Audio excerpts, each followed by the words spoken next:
আসাদুল্লাহ রাতিন নামটা কি আপনাদের পরিচিত মনে হচ্ছে? মনে হচ্ছে না, তাই না? সেই জন্যই আপনাদের মনে করিয়ে দেওয়া, স্বাধীনতার 50 বছর পূরণের উৎসবে আমাদের সোকল্ড অসাম্প্রদায়িক সেকুলারদের নেতা গুজরাটের কসাই নরেন্দ্র মোদীকে আমন্ত্রণ জানানোর প্রতিবাদে সারা বাংলাদেশ প্রতিবাদে ফেটে পড়ে।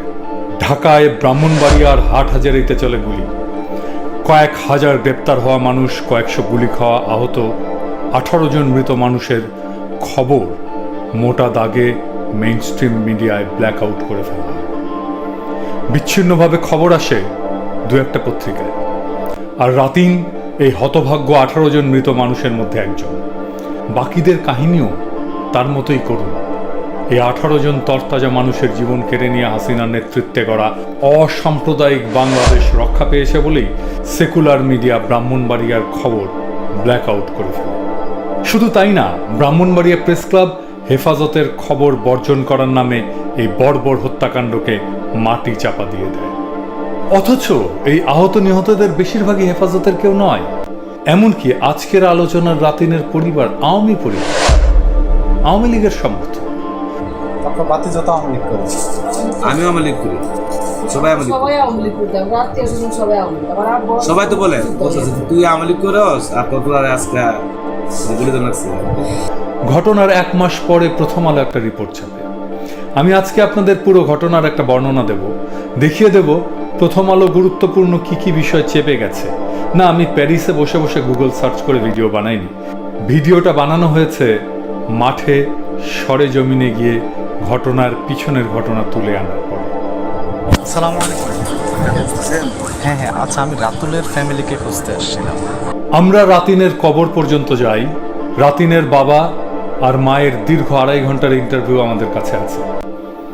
আপনাদের পুরোটা শোনাবো না, আজকে শুধু প্রাসঙ্গিক অংশটা আলাপ করব।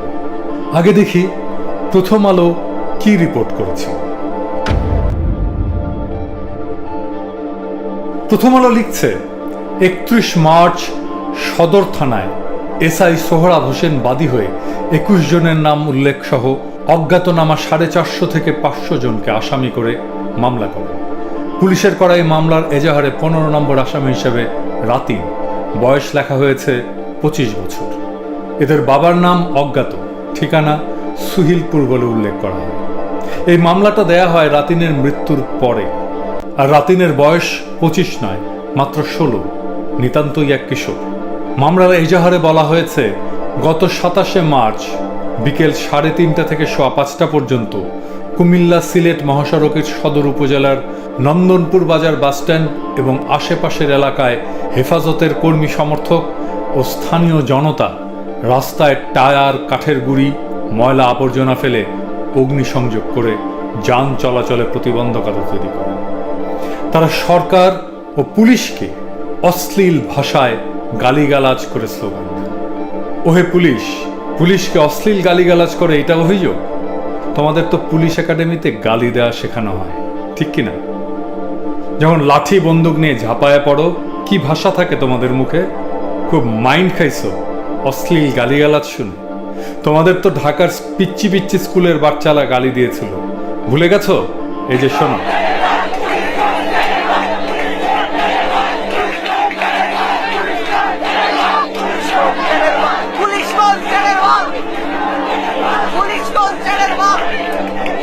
এরপরে বলছে পুলিশ, অতিরিক্ত পুলিশ সুপার অপরাধ ও প্রশাসন রইসুদ্দিন ও অতিরিক্ত পুলিশ সুপার সদর সার্কেল মোজাম্মেল হোসেন পুলিশ নিয়ে নন্দনপুর বাসস্ট্যান্ডে পৌঁছেন। এই নামগুলো গুরুত্বপূর্ণ, কারণ কার নেতৃত্বে গণহত্যা হয়েছিল সেটা রেকর্ড থাকা দরকার। তারপরে প্রথম আলো বলছে, এ সময় বিক্ষোভকারীরা ব্র্যাকেটে বা আসামিরা দেশীয় অস্ত্র, রামদা, বল্লম নিয়ে পুলিশকে চতুর্দিক ঘেরাও করে ফেলেন। তারা পুলিশকে লক্ষ্য করে ককটেল নিক্ষেপ করেন। পুরোটাই মিথ্যে কথা, কারো হাতেই কোনো অস্ত্র ছিল না। আসাদুল্লাহ রাতিনের বাবা শফিকুল ইসলাম বলছেন, গুলি করার মতো কোনো অবস্থাই তৈরি হয়নি। কাঁদানে গ্যাস ছুড়লেই জমায়েত হওয়া মানুষেরা ছত্রভঙ্গ হয়ে যেত। কিন্তু পুলিশ তো গুজরাটের কসাই মোদীকে রক্ত দিয়ে অর্ঘ্য দেবে, তাই গুলি চালায়। শোনেন রাতিনের বাবার কথা। ওরা ওদিন গুলি না করলে চলতো, ওরা টিয়ার গ্যাস বা আমানগুলো ছাড়লে ফলামানগুলা চলে যায়। এখানে গুলি ছাড়ার কোনো প্রশ্ন ছিল না। এজাহারে পুলিশ আরো বলে, পুলিশ ও এপিবিএন এর সদস্য সেখানে শর্ট গানের ফাঁকা গুলি, সিসার গুলি ও রবার বুলেট নিক্ষেপ করলে আসামিদের পিছু হটতে বাধ্য করে। তখন রাস্তায় অজ্ঞাতনামা 3 জনকে আহত অবস্থায় পড়ে থাকতে দেখে পুলিশ, পরে তাদের চিকিৎসার ব্যবস্থা করে। পুরোপুরি মিথ্যে কথা। এত মিথ্যে কথা বলো কেন পুলিশ? প্রথম আলো জানাচ্ছে, রাতিনের বা গালে গুলি ঢুকে ঘাড়ের পেছন দিক দিয়ে বের হয়েছে গুলিটা। পুলিশ তাকে কুমিল্লা মেডিকেল কলেজ হাসপাতালে নিয়ে যায়। রাবার বুলেট গাল দিয়ে ঢুকে গলার পিছনে দিয়ে বের হয় নাকি? মিথ্যে কথা লেখো কেন পুলিশ এজাহারে? একটুও তোমাদের গ্লানি হয় না? বিবেকে একটুও খোঁচা দেয় না? ক্রাইম ঠেকাতে এসে নিজে ক্রাইম করো, লজ্জা হয় না? অনেকে বলে আপনি গালাগালি করেন না, পুলিশকে গালি দেওয়া সওয়াবের কাজ। আসেন এবার রাতিনের পরিবারের ভাষ্য শুনি। এরা হিংস্র, মানে এরপরে গুলি শুধু করছে না, আমার যখন মনে হয় এই কথাটা, আমার ছেলেটারে যে বাইন্ডা লেবেলছে, কিন্তু আপনার মতো একটা স্ট্রং বডি মানুষ যদি 4-5 জন মিলে মারে ফারে বুট দিয়া, এরা শুধু মারছে না, মানে শুধু গুলি করছে না, মানে মারছে বন্দুকের বাদ দিয়া। ইচ্ছা মতো আমার বলা আমার সবকিছু কইছে, বন্দুকের বাদ দিয়ে ভাই যে জায়গা রাখছে না মানে গুলি করার পরে এই যে মানে যখন তুমি ওই যে ইয়ারে পাকিস্তানে যে মানে যুদ্ধ লাগলে যে বলে ইয়ে হয়, হ্যাঁ মানে হিংস্র, এরা হিংস্র একটা এই বাপ দাইছে আমার এই লোক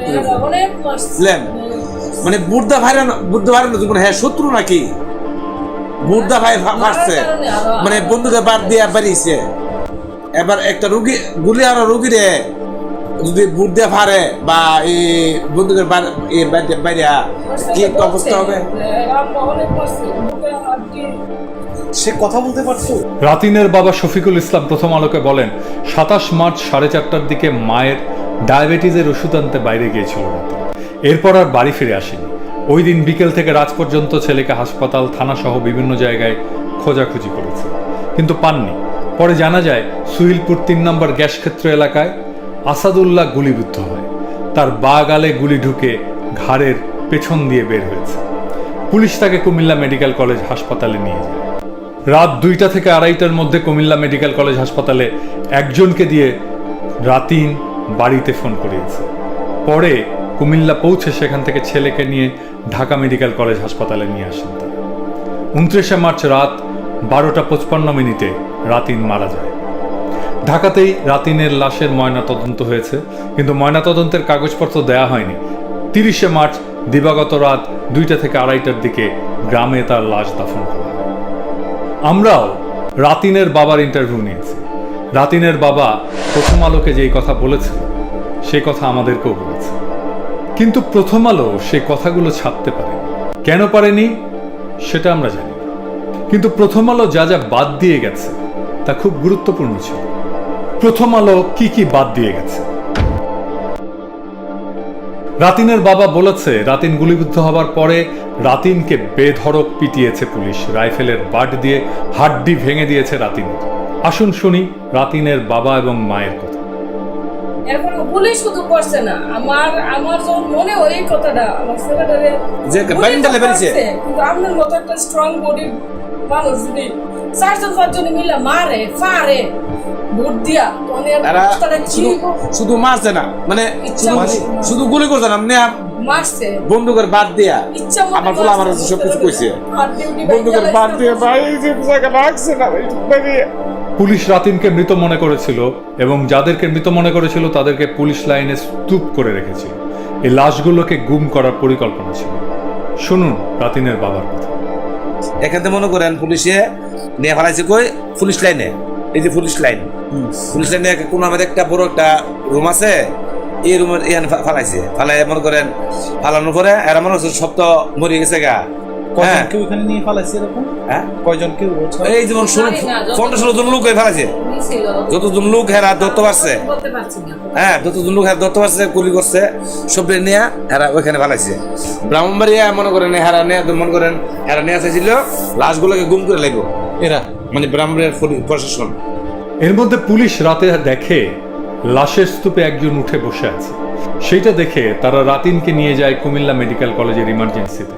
সেই ইমার্জেন্সিতেই ফেলে পুলিশ পালায়। শুনুন রাতিনের বাবার কথা। রাত্রে মনে করেন 10টা 11টা বা 12টা এমন টাইমে কোনো পুলিশ অথবা কোনো লোক হ্যাঁ, দেখছে যে একটা লোক দিয়ে ওইটা বসে রয়েছে, মানে গুলি খাওয়ার মধ্যে। হ্যাঁ গুলি খাওয়ার পরে বসে রয়েছে। কে আমাদের মনে হচ্ছে সব লোক মারা, একটা লোক বসে রয়েছে। দ্রুত একটা গাড়ি আনছে তাকে মতন থেকে পরে ফিকার বৃদ্ধি 3-4 জন তুলছে, যারা ওই আহত হয়েছে আর কি, এদেরকে নিয়ে তুলতে নিয়ে কুমিল্লা নিয়ে বেওয়ারিশের মতন লাওয়ারিশ আছে না, লাওয়ারিশের লাশের মতন নিয়ে ওখানে ফেলাইছে কুমিল্লা। এবং বলছি যে আপনারা যে আপনাদের রুগীরা দিয়ে গেল, আমরা রাখলেন, কে দিয়ে গেল?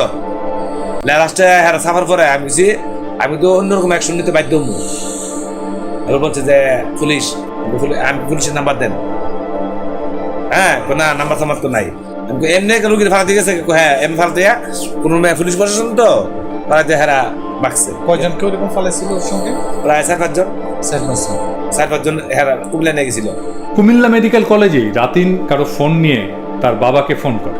এর মধ্যে রাতিনের বাবা সারা শহর রাতিনের খোঁজে চষে ফেলেছে, কোথাও পায়নি খুঁজে সে পাচ্ছে। শুনুন রাতিনের বাবার কথা। মোবাইল নাম্বারে ফোন দেয়, হ্যাঁ। মোবাইলের নাম্বারটা বলছে ওখান থেকে, ওই হসপিটাল থেকে আমরা ফোন দিছি, যে নিজে কথা বলছে আর আব্বার সাথে বলছে আব্বা আমার নিয়ে যায় না তাড়াতাড়ি। আমি বলছি আব্বু, হ্যাঁ আমি রাতিন, আমি তো মনে করেন সারা শহর রাখছি না হুজ্জাহারে বুঝলি। তাই এবারে মনে করেন রাত্রে 8টার দিক দিয়ে, রাত্রে বাদ এই সময় 2:30, এই 8টার সময় হ্যাঁ কল দিছে, আব্বু আমি রাতিন, হ্যাঁ এবারে আমি তোর লোকে কে আছে দে, ওর অ্যাম্বুলেন্স দিয়ে কাছে দিচ্ছে। আমি তার লোকের কথা বললাম। এবারে বলার পরে বলছে আপনারা যদি আপনার ছেলে দেয় আপনার দ্রুত এখানে চলে আসেন কুমিল্লা। রাতিনকে খুঁজে পায় তার বাবা হাসপাতালের বিছানায়, সারা শরীর রক্তে চুপচুপ করছে ভিজে, কোনো চিকিৎসা হয়নি। এরপরে রাতিনের বাবা অ্যাম্বুলেন্স নিয়ে রাতিনকে ঢাকার নিউরোসায়েন্স হসপিটালে পাঠায়। তারা সিটি স্ক্যান করে ঢাকা মেডিকেল কলেজে তাকে রেফার করে। শুনি রাতিনের বাবার কথা। এখান থেকে পরে অ্যাম্বুলেন্স নিয়ে গেলাম ওইখানে গিয়ে দিয়ে একটা বাড়িতে বেঁধে রক্ত ভিজা, সারা শরীরে রক্ত ভিজা অবস্থা করে দিয়েছে। হ্যাঁ মানে রক্ত চপ করতেছে, সারা শরীরে রক্ত অবস্থা। ওইখান থেকে রোগীটা নিয়ে আমরা চলে গেলাম ওই ইয়াতে নিউরোসায়েন্সে। হ্যাঁ ঢাকা নিউরোসায়েন্সে গিয়া ওরে ওই মাথা সিটি স্ক্যান করালাম, যা কিছু লাগে করালাম, করার পর ওরা আবার ইয়ে করলো, রেফার করলো ইয়েতে যে ঢাকা মেডিকেলে। আচ্ছা নিউরোসায়েন্সের ডাক্তার সাহেব, আপনারা ইনস্টিটিউট বানিয়েছেন কেন? এখানে তো একটা ক্যাজুয়ালিটির রুগীকে সার্জারি করার সুবিধা থাকা উচিত। আপনারা নিউরোসার্জন একটা ক্যাজুয়ালিটির রুগী ম্যানেজ করতে পারবেন না? তাহলে কি শিখেছেন? পাবলিককে ধুনফুন বুঝাইতে পারেন, আমাকে তো ধুনফুন বুঝাইতে পারবেন না। আপনার ওই হাসপাতালে তো তালা লাগিয়ে দেওয়া উচিত। একজন আহত রোগী যার প্রত্যেক মুহূর্ত গুরুত্বপূর্ণ, তাকে ম্যানেজ করতে পারবেন না তো ইনস্টিটিউট বানিয়েছিলেন কেন? বলে দেব কেন বানিয়েছিলেন। বানিয়েছিলেন একান্ত গোষ্ঠী স্বার্থের জন্য, যেন এইখানে পদবি আর পোস্টিং পান আপনারা, আর ঢাকার বাইরে যেন যেতে না হয়। যাই হোক, আর বেশি কিছু বললাম না, অনেককেই তো চিনি, কিন্তু কাজটা আপনারা ভালো করেন, এটার জবাব একদিন দিতে হবে আপনাদের। যাই হোক, এরপরে ঢাকা মেডিকেল কলেজে হলো আর এক খেলা, ভয়ানক সেই খেলা। কি সেই খেলা? ঢাকা মেডিকেল কলেজে তাকে ফেলে রাখা হলো কোনো চিকিৎসা ছাড়াই। রাতিনের শরীরের রক্ত বেরিয়ে গেছে। রাতিনের বাবা পাগলের মতো ডাক্তার নার্সকে বলে, আপনারা চিকিৎসা করছেন না কেন, রক্ত দিচ্ছেন না কেন?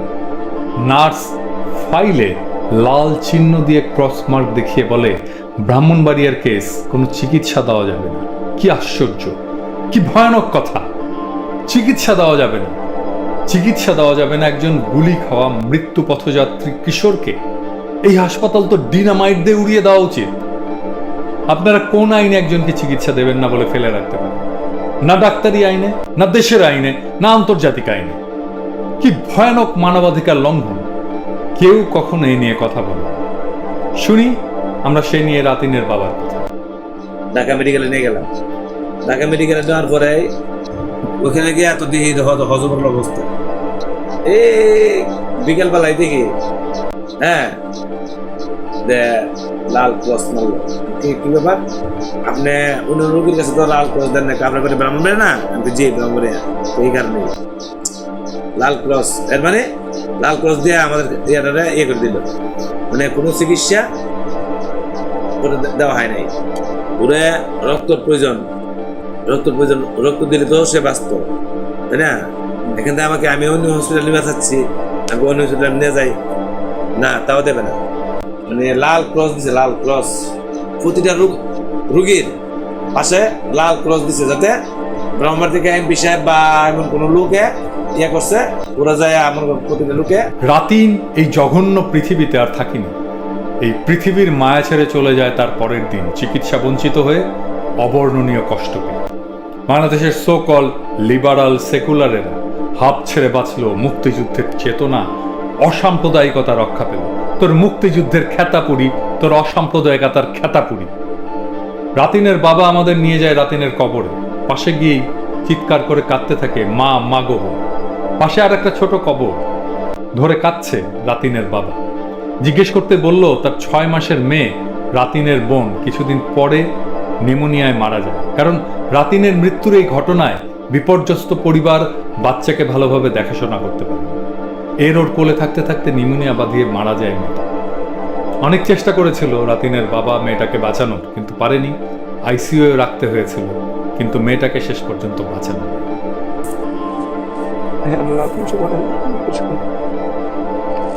আল্লাহ ঘাতকে এত গুলি করে মেয়ে মারা গেছে করো। আল্লাহ তুমি তার শহীদ মনোর দান করবেন না। আল্লাহ তার শহীদ মনোর দান করো। শুয়ে রয়েছি করো, আর তোর সমস্ত শিখতে পারো।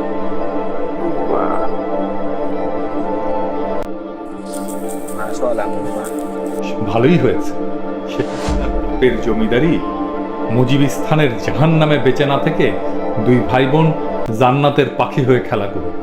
আর মুক্তিযুদ্ধের চেতনার নামে যে জাহান্নাম তৈরি করেছে শেখ হাসিনা, সেই জ্বলন্ত জাহান্নামে শেখ হাসিনা আজীবনের জন্য জ্বলুক।